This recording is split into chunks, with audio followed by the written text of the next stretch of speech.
जी, मैंने recording start कर ली है। ओके, हम बात कर रहे थे कि रिजेक्सेस की, रेगुलर एक्सप्रेशंस की। तो अगर हमें ये जो क्वेश्चन दिया गया था जी कि हमने वर्ड द जो है वो सिर्फ़ और सिर्फ़ द को हमने मैच करना है, वो जहाँ मर्ज़ी आ सकता है। तो उसका जो रेगुलर एक्सप्रेशन लिखा जाएगा वो ये वाला लिखा जाएगा। और मेरे ख़्याल में अब आपको समझ आ जानी चाहिए कि ये नॉट शुरू में क्यों है और बाद में क्यों है। हम ऐसा द ढूँढ रहे हैं जो जिसके आगे कोई डिफरेंट वर्ड हो और इसी तरह से इसके प्रीवियस डिफरेंट वर्ड हो, लेकिन द के अलावा अदर नहीं हो सकता। यानी कोई ऐसा वर्ड ना मैच हो जो जिसके अंदर द एग्जिस्ट करता हो। तो वो हम मैच नहीं करना चाह रहे, जैसे अदर है, थियोलॉजी है, इनको मैच नहीं करना चाह रहे हम। स्ट्रिक्टली द को यूज़ जो है मैच करना चाह रहे हैं। तो वो ये वाला रिजेक्ट्स उसके लिए लिखा है। ठीक है।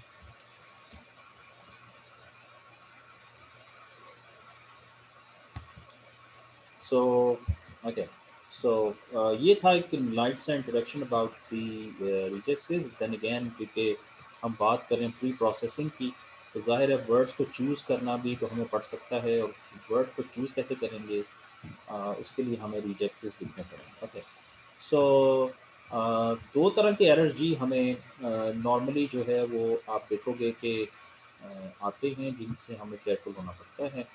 एक वो हैं matching strings that we should not have matched.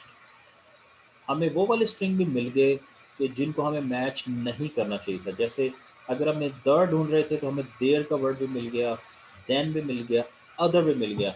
इनको कहते हैं false positive. Type one error भी कहा जाता है। तो ये ज़रा आपने अब थोड़ा सा जहन में डालनी है चीज़ कि फॉल्स पॉजिटिव का वर्ड आपने पहले सुना हुआ है? कहीं पे नो ये sir. False positive. No sir. False positive note कीजिएगा, दो वर्ड्स हैं। फॉल्स का मतलब होता है वो चीज़ जो दुरुस्त नहीं है।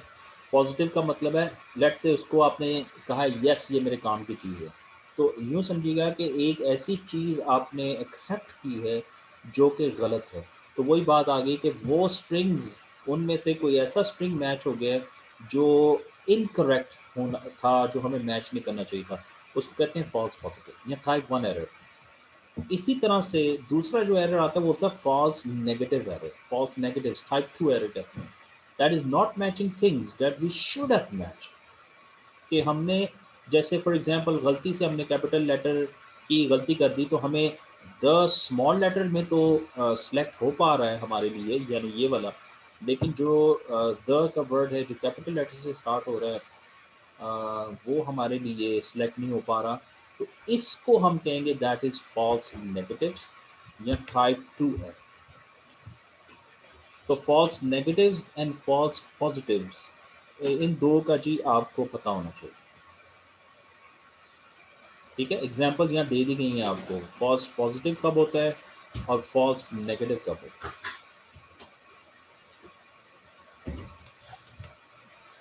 सर फॉल्स नेगेटिव को जरा रिपीट कीजिएगा। फॉल्स नेगेटिव में बेटा ये है कि हमें, लेट्स सपोज हमने कहा था कि द वर्ड हमें चाहिए, द हमें मैच करना है। अब द जो है वो लेट से इस तरह से भी लिखा आ रहा है किसी जगह पे टेक्स्ट में। द जो है मे बी इस तरह से भी कहीं लिखा आ रहा हो, और द जो है वो मे बी इस तरह से लिखा आ रहा हो। अब हमने जो रेगुलर एक्सप्रेशन यूज़ किया है, रिजेक्ट्स यूज़ की है, उसने सिर्फ और सिर्फ सपोज दैट उसने ये वाला द जो है ये हमें रिटर्न कर दिया है, लेकिन उसने ये वाला भी और ये वाला भी, क्योंकि ये केस के इश्यूज़ हैं, केस फोल्डिंग हुई हुई है। तो इसको हम कहेंगे, हालांकि हमें उसको चाहिए था रिजेक्ट्स को कि वो इसको भी चूज़ करता, इसको भी रिटर्न करता, इसको भी रिटर्न करता। तो not matching things that we should have match, तो दैट इज फॉल्स नेगेटिव।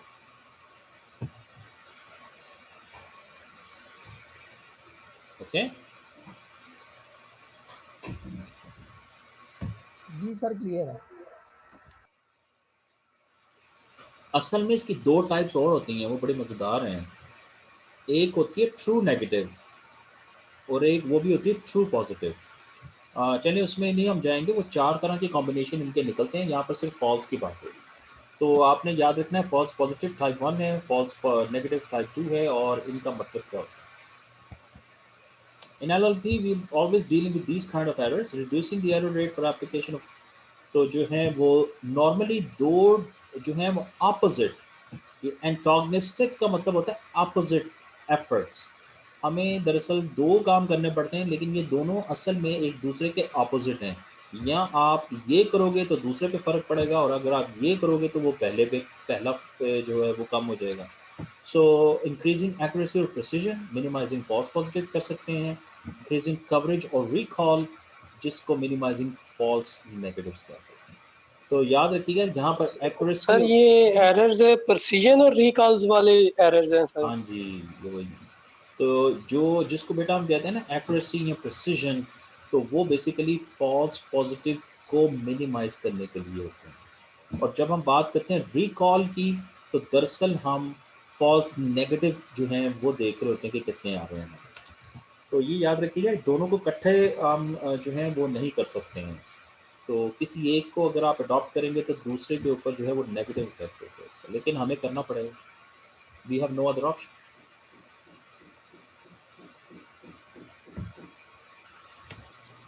तो आप देखोगे कि एक्यूरेसी, प्रिसीजन और रिकॉल, ये तीन वर्ड बहुत ज़्यादा आपको मिलेंगे मशीन लर्निंग के अंदर और डेटा साइंस के अंदर, और मे भी आपने पढ़े भी हों, मे भी आपने यूज़ भी किए हों। तो आज आप ये समझ लीजिए कि एक्यूरेसी और प्रिसीजन कब इस्तेमाल होते हैं, जब हमने मिनिमाइज करना हो फॉल्स पॉजिटिव को, और रिकॉल कब किसके लिए इस्तेमाल होते हैं, जब हम मिनिमाइज कर रहे हो फॉल्स नेगेटिव को।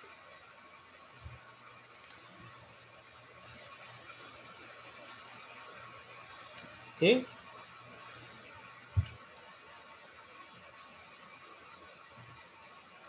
क्वेश्चंस? जी sir, okay. No sir. Okay, thank you.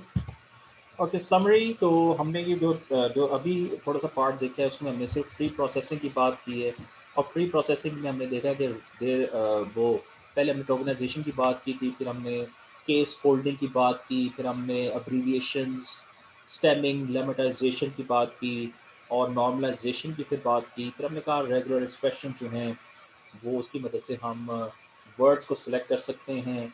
तो मशीन लर्निंग क्लासिफायर्स को यूज़ किया जाता है।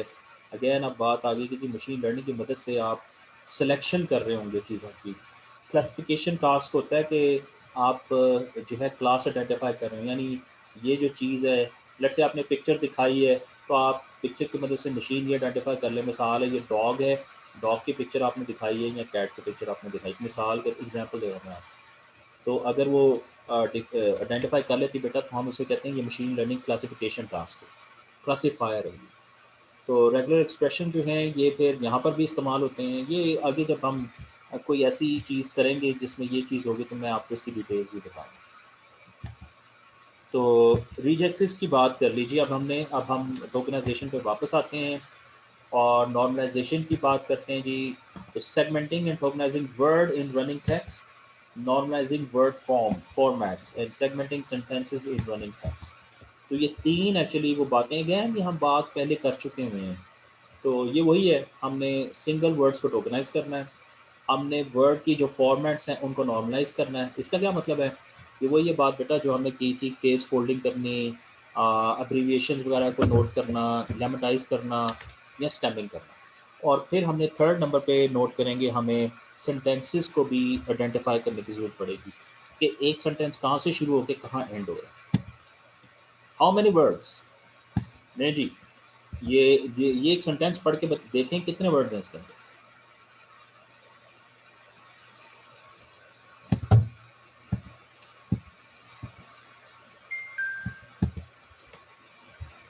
तो अगेन इसके अंदर ये एक वर्ड है, ये एक वर्ड है, ये एक वर्ड है, ये एक वर्ड है, but what about this? Mainly एक वर्ड है, बिजनेसेस एक वर्ड है, व्हाट हैपेंस? तो Swiss cat in the hat is different from the other cats. Lemma, वही बात आ गई, cat and cat same lemma है, क्योंकि ये लेमेटाइज जो है वो कहता है, ये बस दरअसल लेमा का मतलब होता है रूल। तो कैट और कैट्स की बात अगर हम कर रहे हैं तो दैट मीन्स इनका सेम रूट है, सेम वर्ड है, वहाँ से निकले हैं ये। Word form, the full inflected surface form, cat and cats, ये डिफरेंट वर्ड फॉर्म हैं। एक कैट है सिंगुलर के मीनिंग में है, कैट जो है वो प्लूरल के मीनिंग में। तो ये इनके डिफरेंट वर्ड फॉर्म्स हैं। लेमा इनका सेम है, यानी रूट इनकी सेम है वर्ड्स की, लेकिन ये वर्ड की डिफरेंट फॉर्म्स हैं।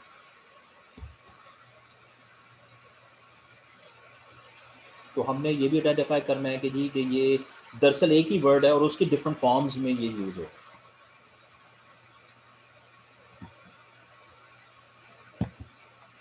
तो लेमेटाइजेशन अगेन इस पर थोड़ी सी वो जो प्रीवियस पे हमने बात की थी, थोड़ा सा इसको और देख लीजिए। और मैंने बताया ना कि हम इसकी भी आगे जाके और डिटेल्स को भी देखेंगे।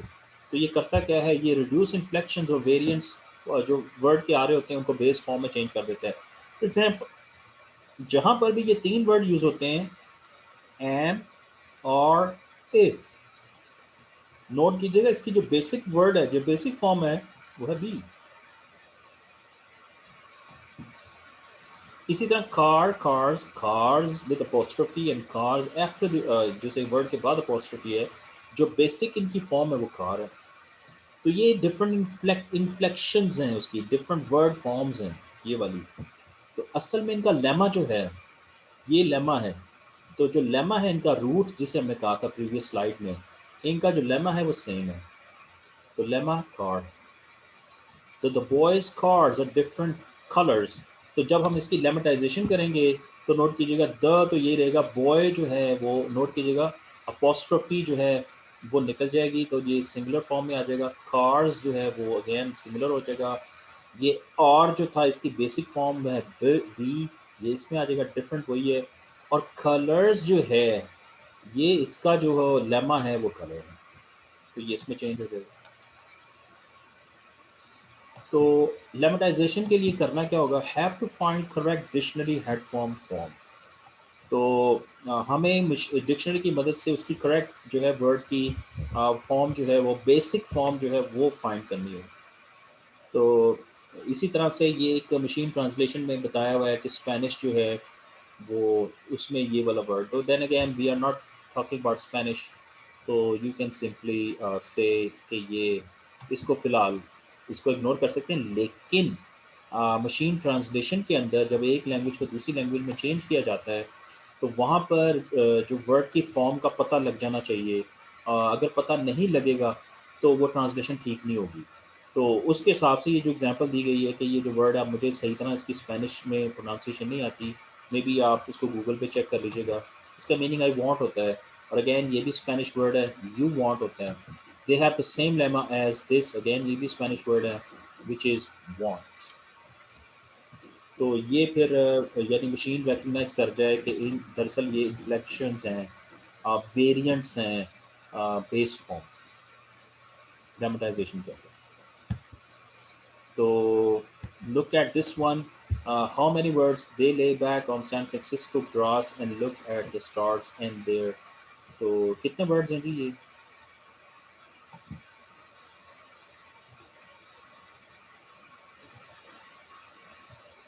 ये एक वर्ड है, ये एक वर्ड है, ये एक वर्ड है, ये एक वर्ड है, ये एक वर्ड है, लेकिन ये सारा एक वर्ड है, ये नेम है सिटी का। इसी तरह ग्रास वर्ड है, ये वर्ड है, ये वर्ड है, ये वर्ड है, ये वर्ड है, सिंगल वर्ड है, ये वर्ड है, ये वर्ड है, ये डिफरेंट वर्ड हैं, but this is a singular word, याद रखिएगा। ये नेम है, आप इसको दो वर्ड में ब्रेक नहीं कर सकते हैं। सो अब यहाँ पर दो चीज़ें की आगे बात हो, टोकन की तो हम बात कर चुके हैं। तो टोकन जो होता है वो वर्ड सिंगल वर्ड होता है, लेकिन हर वर्ड की एक टाइप होती है। An element of the vocabulary जो होता है वो टाइप होता है, और टोकन क्या होता है, an instance of that time in running text.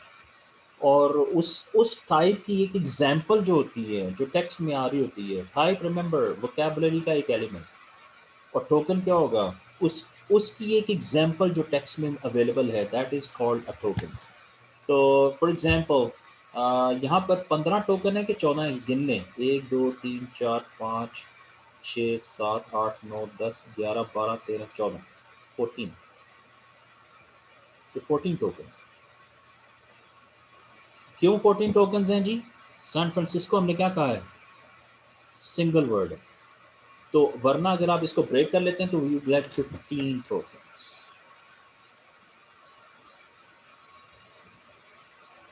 Okay yes sir. और सर अगर हम अपने एक सिंपल टोकनाइजर की बात करें जो कि इसको टोकनाइज कर रहा है विद स्पेस, वो तो जी फिर 15 टोकन ही बोलेगा ना?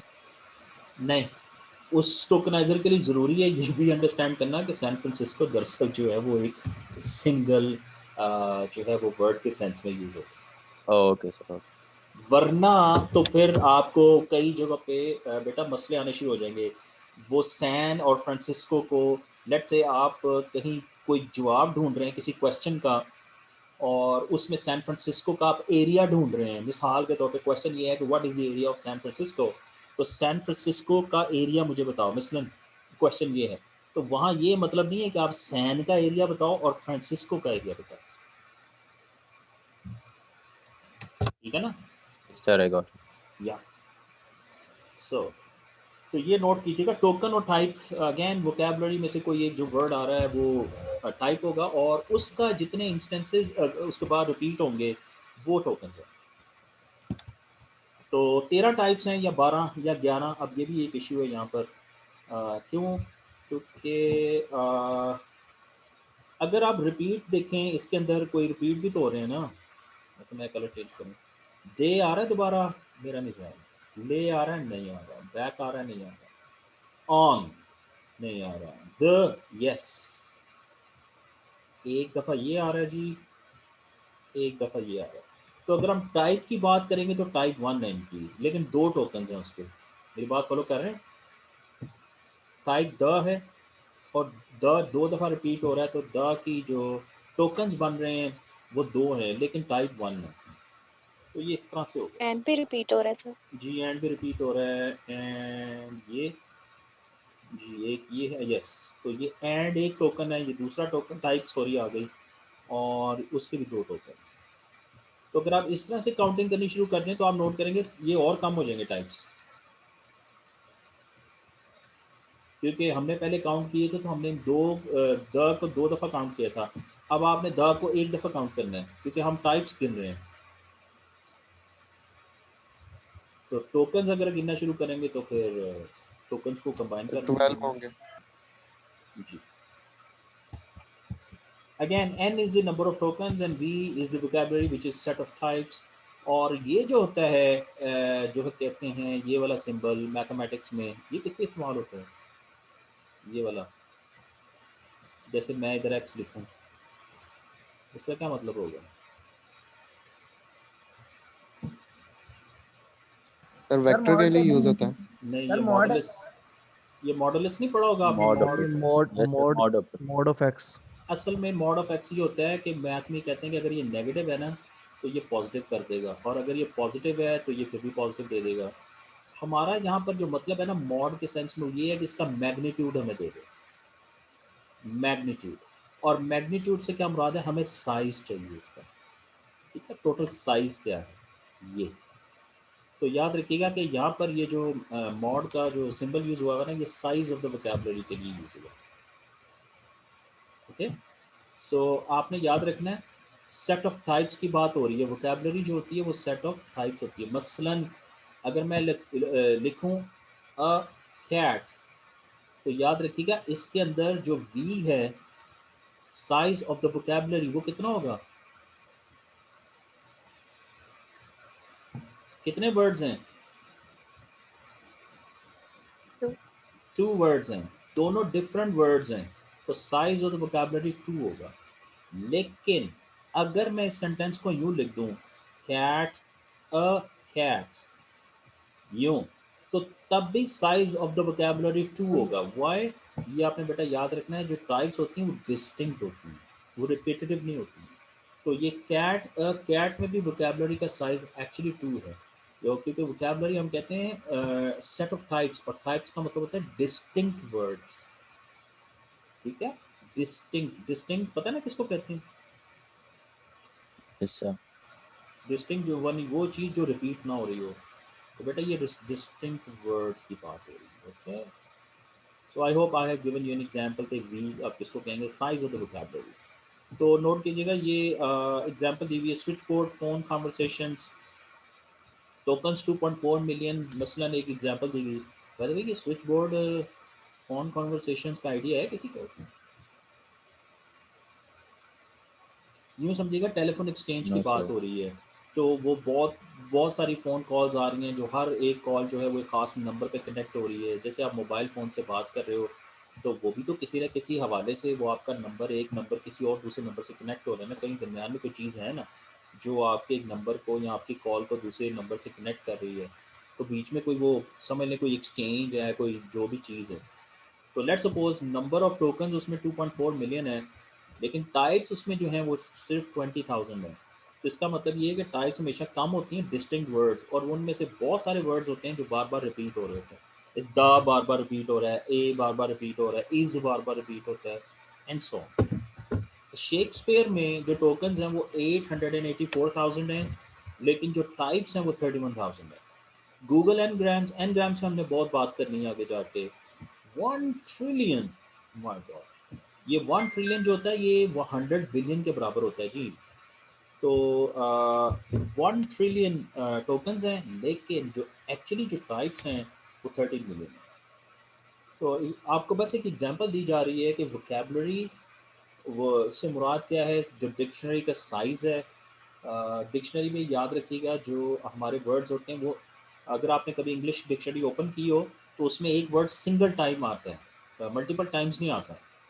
तो वो भी वोकेबलरी ही है आपकी, हर वर्ड एक दफ़ा आ रहा है, तो वो हो जाएगा साइज ऑफ वोकेबलरी। और अगर आप टेक्स्ट की बात करें तो उसमें बहुत सारे वर्ड बार बार रिपीट हो रहे होते हैं। तो जैसे एग्जांपल दी है कि शेक्सपियर अगर आप पढ़ें तो 8,84,000 जो हैं वो टोकन्स मिलेंगे आपको, वर्ड्स मिलेंगे। असल में वो उनकी जो बेस जो वर्ड जो टाइप्स होंगी वो सिर्फ 31,000, यानी 31,000 वर्ड्स हैं जो टोटल शेक्सपियर में हैं और जिनको बार बार रिपीट किया गया, यूँ समझिए। और एन ग्राम जो मैंने बताया, ये लैंग्वेज मॉडलिंग के ऊपर हमारे काफ़ी लेक्चर्स हैं, और वहाँ जाके हम देखेंगे unigram, bigram, trigram and N gram के कॉन्सेप्ट क्या होते हैं। तो चर्च एंड गेल की यहाँ बात हो रही है, एक मिनट नज़र आ गई इस पर। तो चर्च एंड गेल ने 1990 में बताया था कि जो साइज़ ऑफ द वोकेबलरी होता है वो, जो साइज़ ऑफ वोकेबलरी है actually that is order of N, और N numbers of tokens. Okay, तो टोकन्स होते हैं उनकी पावर 1/2 के बराबर होता है। बेसिकली उन्होंने एनालिसिस किया होगा ना लैंग्वेज के ऊपर, तो उनका एनालिसिस ये है कि बिग ऑफ एन ऑफ 1/2 से ये बड़ा साइज है। अब इसके पीछे साइंस क्या है, अगर आपने साइंस पढ़नी है तो go and see this paper Church and Gale का, जिसमें उन्होंने ये बताया। जी एनी क्वेश्चंस here?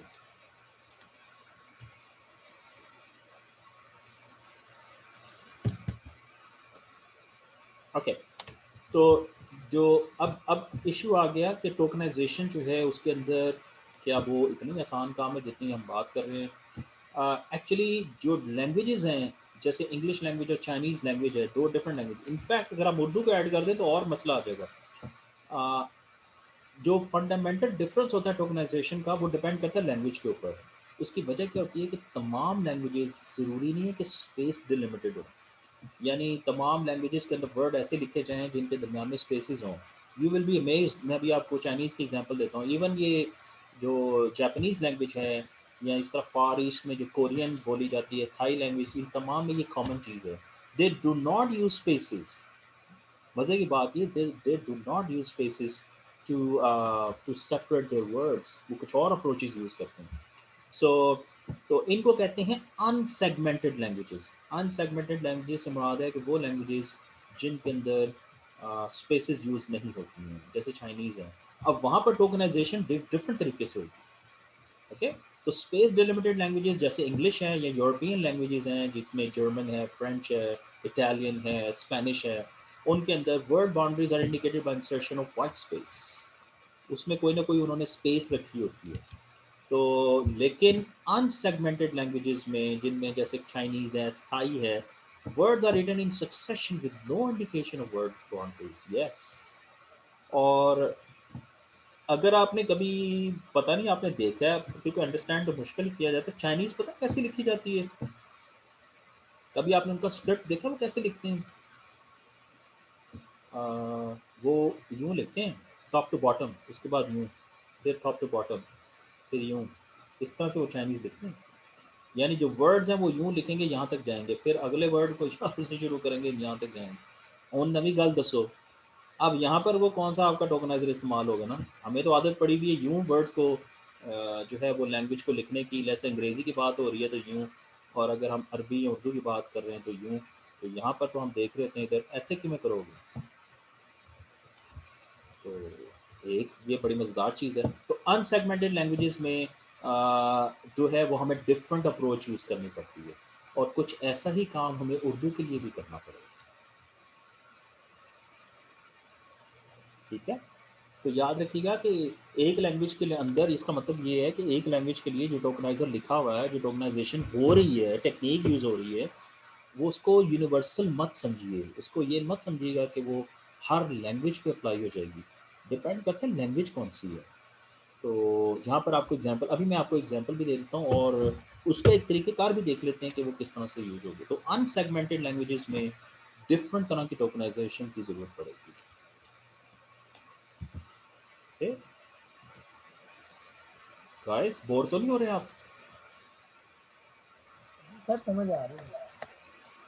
नहीं, कोई बोरिंग काम है तो मुझे बता दें। No sir. अच्छा, बड़ी बात है यार, स्टूडेंट कह रहे हैं लेक्चर बोरिंग नहीं है। अच्छा चलें आगे चलते हैं, अभी देखते हैं। सो स्पेस डिलिमिटेड लैंग्वेजेस जैसे इंग्लिश है या फ्रेंच है या जर्मन है, इटालियन है, स्पेनिश है। तो उसमें क्या होता है, वो पंक्चुएशन मार्क्स यूज़ करते हैं, such as periods, commas, quotation marks, apostrophes, hyphens. ठीक है, सो इस तरह के डिफरेंट वो जिसे कहते हैं, इनको कहते हैं पंक्चुएशन मार्क्स यूज़ करते हैं। तो इनकी बिना पे टोकनाइजेशन या टोकनाइजर जो है उनको कर देते हैं। So the same punctuation mark can serve many different functions in a single sentence. अब इसमें इशू क्या है, ये देखें ज़रा। तो इस सेंटेंस को पढ़िएगा ज़रा। अब यहाँ पर कॉर्पोरेशन के लिए उन्होंने डॉट लगाया हुआ है। तो क्या इस डॉट का मतलब ये है कि ये जो है वो सेंटेंस यहाँ एंड हो रहा है? नो, ये सेंटेंस कंटिन्यू हो रहा है। ये वर्ड को उन्होंने अब्रीविएट किया है। ये कॉर्पोरेशन का वर्ड है। कॉर्पोरेशन के वर्ड को नॉर्मली कॉप डॉट लिख देते हैं। तो यहाँ पर नोट कीजिएगा, और इसी तरह से यहाँ पर देखिएगा ये नंबर है। ये कतई मतलब नहीं है कि 3 के बाद ये डिफरेंट हो गया, 9 डिफरेंट है। इसके बाद 79 सेंट्स, ये देखें। अब नंबर के बाद एक वर्ड शुरू हो रहा है, तो इसका क्या मतलब है? क्या ये सेंटेंस यहाँ एंड हो गया? नो। तो ईयर एंडिंग, ये देखें, सितंबर की short form abbreviation, again dot लगा हुआ है। तो ये कुछ चीज़ें हैं जो देखनी पड़ती हैं, और टोकनाइजर को फिर इसके लिए थोड़ा सा इंटेलिजेंट जो है वो होना पड़ेगा। सो एग्जाम्पल, जैसे ये वाली एक एग्जाम्पल यहाँ गिवन है, और ये भी यहाँ पर एग्जाम्पल गिवन है। As in the case of cent, जैसे ये सेंट लॉरेंस रिवर है, तो ये एस टी नॉर्मली जो है ये वर्ड सेंट इंग्लिश में जो है बहुत ज़्यादा यूज़ होता है जी। ये फुल फॉर्म इसकी सेंट ये है, और सेंट के लिए वो जो है वो लैक सेंट जीन, ये जो पहले लिखा हुआ है सेंट लॉरेंस जो है वो दिया हुआ है। सो दिस इज़ अनदर विच, ये सेंट के लिए भी यूज़ होता है, स्ट्रीट के लिए भी यूज़ होता है, और इवन स्टेट के लिए भी यूज़ होता है। If this word appears at the end of sentences, the period at the end of it also serves as a full stop. This phenomenon is called haplology. Wow, this is a difficult word even to pronounce. So these are some quirks जिनसे थोड़ा सा, जिसे कहते हैं tokeniser को बचना है। Tokeniser को थोड़ा सा अंडरस्टैंड भी करना है कि ये वर्ड अगर किसी चीज़ के एंड में आ गया है और उसके बाद टेक्स्ट ख़त्म हो गया लेट्स से, तो फिर ये वाला जो आगे डॉट लिखा हुआ है, असल में ये भी सेंटेंस की बाउंड्री, एंड ऑफ सेंटेंस के लिए इस्तेमाल होगा। तो इश्यूज इन टोकनाइजेशन, जैसे ये देखें, फिनलैंड्स कैपिटल, तो हमें पता है कि वो इसको फिनलैंड भी कर सकता है, फिनलैंड भी कर सकता है। यानी इसको लिखने का जो तरीका है, कोई इसको फिनलैंड कैपिटल लिख दे, फिनलैंड्स कैपिटल लिख दे, फिनलैंड्स कैपिटल, इससे मुराद क्या है? What, were, I am, isn't, जैसे ये व्हाट आर है, आई एम है, इज नॉट है। ह्यूलेट पैकर्ड, क्या इसको आप दो लफ्ज़ों में यूं, और ये कंपनी का नेम है, जैसे ये दो बंदों का नाम है, ह्यूलेट पैकर्ड जो है। HP इसका वो आपने सुना होगा यस जी, वो कंपनी का नेम है। स्टेट ऑफ द आर्ट ये एक वर्ड है। और क्या इसमें से ये डैश निकाले जा सकते हैं? क्या टोकनाइजर को स्टेट ये निकाल देने चाहिए? ईमेल इसको कैसे लिखा जाएगा? लोअर केस सिंपल मेल भी लिख मेल भी लिखा जा सकता है, सकते हैं। ई ड्रॉप किया जा सकता है। अब ये जैसे लोअर केस है, क्या इसको यूं कर दे, यूं कर दे, ये कर दे? ये सैन फ्रांसिस्को है, क्या ये 1 है या 2 टोकन्स हैं? अब ये माइल्स पर आवर है, PhD है, इसके लिए क्या करेगा? ये 3 लफ्ज़ हैं, एक वर्ड है। सो ये टोकनाइजेशन में चैलेंजेस हैं, ये इश्यूज हैं जनाब। तो अब लैंग्वेज इश्यूज, ये फ्रेंच का वर्ड है, अब मुझे प्रोनाउंस नहीं करना आएगा, आई एम सॉरी। तो अब इसी तरह से जर्मन, यानी बात की गई है कि फ्रेंच में भी इश्यूज हैं और आ सकते हैं। और ये वैसे बाय द वे ये बहुत खौफनाक किस्म की जर्मन वर्ड है, मुझे नहीं पता ये क्या है। मे भी गूगल पे इसको टाइप कीजिएगा और देखिएगा वो क्या बताता है, इसकी प्रोनाउंसिएशन भी देखने की कोशिश कीजिएगा। ये बनता है लाइफ इंश्योरेंस कंपनी एम्प्लॉई, होए। तो ये एक वर्ड है, वाओ, चेक करें आप।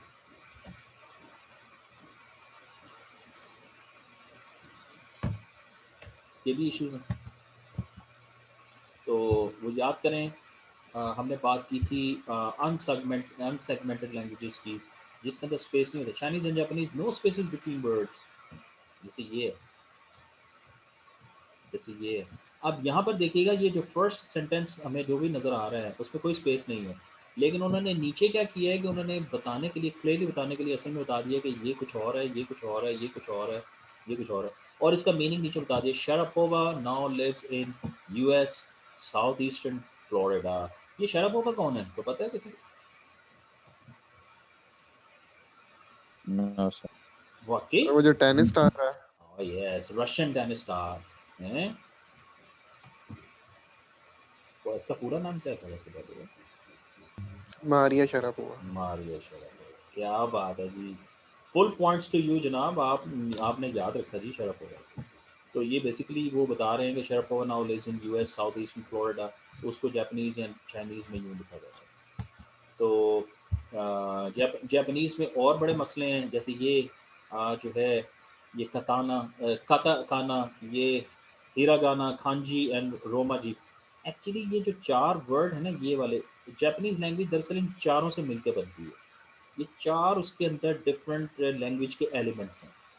तो ये बताया गया कि यहाँ पर कुछ और है, यहाँ पर कुछ और है, यहाँ पर कुछ और है, एंड सो ऑन। तो ये तो टोकनाइजर जापानीज जो अपने लिए बनाएंगे वो बड़ी, जिसे कहते हैं, उसमें ये एबिलिटी होनी चाहिए कि वो इन चारों डिफरेंट टाइप्स के वर्ड्स को रिकग्नाइज कर सके।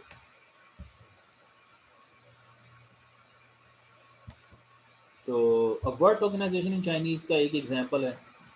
वर्ड सेगमेंटेशन की बात हो रही है। Chinese word are composed of characters 1 syllable and 1 morpheme. Average word is 2.4 characters long. तो स्टैंडर्ड बेसलाइन सेगमेंटेशन एल्गोरिदम जो यूज़ किया जाता है वो किया जाता है मैक्सिमम मैचिंग का एल्गोरिदम, जिसको ग्रीडी एल्गोरिदम भी आप कह सकते हैं। एक एग्जांपल देने की कोशिश की जा रही है कि ऐसी लैंग्वेज में जो वर्ड्स हैं उनको किस तरह से आइडेंटिफाई किया जाएगा। तो मैक्सिमम मैचिंग एल्गोरिदम है, जिसको हम ग्रीडी एल्गोरिदम कहते हैं। वो भी कैसे, ये वैसे इंग्लिश में भी अप्लाई हो सकता है। तो वर्ड लिस्ट ऑफ चाइनीज़ अगर दी हो हमें और कोई स्ट्रिंग दिया हो हमारे पास, तो तो हम क्या करते हैं, start A pointer at the beginning of the string, यानी जहाँ से वो स्ट्रिंग शुरू हो रही है वहाँ पर एक निशानी लगा लो। Find the longest word in a dictionary that matches the string starting at pointer. तो डिक्शनरी में से जो उस पॉइंटर से जो वर्ड स्टार्ट हो रहा है उसको डिक्शनरी में ढूंढो, और जो सबसे बड़ा वर्ड है उस डिक्शनरी में जो मैच होता है, अगर वो स्ट्रिंग में अवेलेबल है तो वो दरअसल उस वर्ड को मैच कर लो। Move the pointer over the word in the string, and उसके बाद जो पॉइंटर आप अगले वर्ड पे ले जाओ, and go to step 2 again, ये लूप चलेगा। इसकी एग्जांपल, ये मैक्सिमम मैचिंग का जो एल्गोरिदम है, ये उस किताब में से जो आपको दी गई है उसमें ये अवेलेबल है। बट अगेन हम एल्गोरिदम को नहीं देखेंगे। जैसे फॉर एग्जांपल ये एक एग्जांपल दी गई है। तो जो एल्गोरिदम है वो क्या कहता है, गौर से देखो। एल्गोरिदम कहता है जी कि हमने पॉइंटर स्टार्ट में लगाना है, उसके बाद हमने वर्ड डिक्शनरी खोलनी है और उसमें से हमने लॉन्गेस्ट वर्ड ढूंढना है जो उस स्ट्रिंग के अंदर जो हमें नज़र आ रहा है कोई वर्ड को मैच कर जाए। और अगर हमने वो वर्ड मैच कर दिया उसके बाद हम पॉइंटर को अगले वर्ड पे मूव करते हैं और हम 2 से फिर दोबारा रिपीट करना शुरू कर देंगे। एग्जाम्पल, जैसे हमने जैसे ये शुरू किया है तो स्टार्ट पॉइंटर में हमने ये लगा लिया, उसके बाद हमने डिक्शनरी ओपन करनी है और उसमें से देखना है कि THE से कोई वर्ड है, यस है। उसके बाद देखना है THEC कोई वर्ड है, नो। THECA है कोई वर्ड, नो। THECAT, यानी हमने डिक्शनरी के अंदर से तमाम कॉम्बिनेशन देखने हैं जिनमें THE से कोई वर्ड स्टार्ट हो रहा है और आगे क्या पॉसिबल है। लॉन्गेस्ट वर्ड हमने ढूंढना है तो हमें पता चलेगा कि THE दरअसल इज द लॉन्गेस्ट वर्ड जो डिक्शनरी में एग्जिस्ट करता है। तो हमने पहला वर्ड मैच कर लिया, उसके बाद पॉइंटर हमारा जो है वो अगले पे आ जाएगा। अब हम डिक्शनरी से ढूंढेंगे CAT है, यस। CATI है, मे बी नो। इसी तरह से ढूंढते जाएंगे तो हमें पता चलेगा कैट असल में वो लॉन्गेस्ट वर्ड है जो डिक्शनरी में मिलता है। उसके बाद आई पे पॉइंटर आ जाएगा and we will you know हम इसको रिपीट करते जाएंगे। तो the cat in the hat, तो नोट कीजिएगा ये भी एक जिसे कहते हैं टोकनाइज करने का एक तरीक़ेकार है कि किस तरह से लॉन्गेस्ट जो वर्ड एग्जिस्ट करता है डिक्शनरी में उससे मैच करते जाओ और जो जो जो स्ट्रिंग है उसको टोकनाइज करते जाओ। इसी तरह ये जो वर्ड है, ये जो अगला स्ट्रिंग आ रहा है, अगेन इसके साथ भी वही करेंगे। द टेबल डाउन देयर बनता है एंड ये भी बनता है। थेटा ब्लड ऑन देयर, ये भी बनता है क्योंकि ये देखें ये थेटा भी तो हो रहा है, ये ब्लड भी हो रहा है, ये ऑन भी हो रहा है, ये देयर भी हो रहा है। बिल्कुल ये दोनों पॉसिबल है, लेकिन इनमें से कौन सा ज़्यादा मीनिंगफुल है, अब वो एक अलग चैलेंज है। ये ज़्यादा मीनिंगफुल है।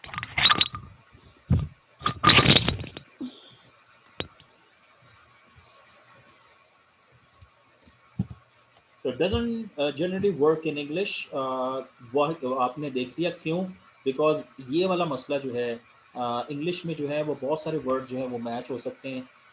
लेकिन जो अनसेगमेंटेड जैसे चाइनीज़ है या जापानीज़ है उसमें ये बड़ा ज़बरदस्त तरीके से इस्तेमाल होता है। तो नोट कीजिए एक बहुत ही डिफ़िकल्ट प्रॉब्लम था कि वो लैंग्वेजेस जिसमें स्पेस कैरेक्टर यूज़ ही नहीं होता उसमें किस तरह से टोकनाइज किया जाएगा। तो ये लॉन्गेस्ट मैचिंग जिसे कहते हैं मैक्स मैच सेगमेंटेशन एल्गोरिदम जो है इसको इस्तेमाल किया जाए। जी समझ आ गई? Yes sir.